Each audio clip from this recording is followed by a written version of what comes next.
You typically work in a confined space to carry out repairs or to conduct planned or scheduled maintenance. Accessing and working in a confined space is a high-risk activity that requires careful risk management before work can begin. A work permit must be issued by an authorized person prior to work in a confined space. During the job planning process, the permit issuer, supervisor, and workers must refer to the Confined Space Register, access and apply isolation and confined space procedures, and complete the relevant equipment and safety checklists. The supervisor must also make sure that all workers entering the confined space have received confined space training and understand the requirements of the task.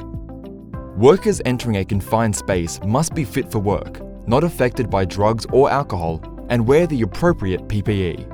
If you are working in or around a confined space, always isolate and tag out any surfaces that may cause harm. Test and maintain a safe atmosphere within the confined space by using site-approved gas testing equipment, and ensure the area is well ventilated. Position a trained sentry at the entry point for the duration of the work. The sentry must maintain constant communication with the workers in the confined space.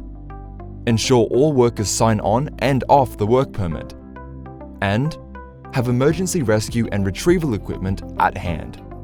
Emergency response plans should be developed in collaboration with the emergency response team. Place warning signs and barricades at all access points, and once work is complete, make sure the confined space is secured against unauthorized entry.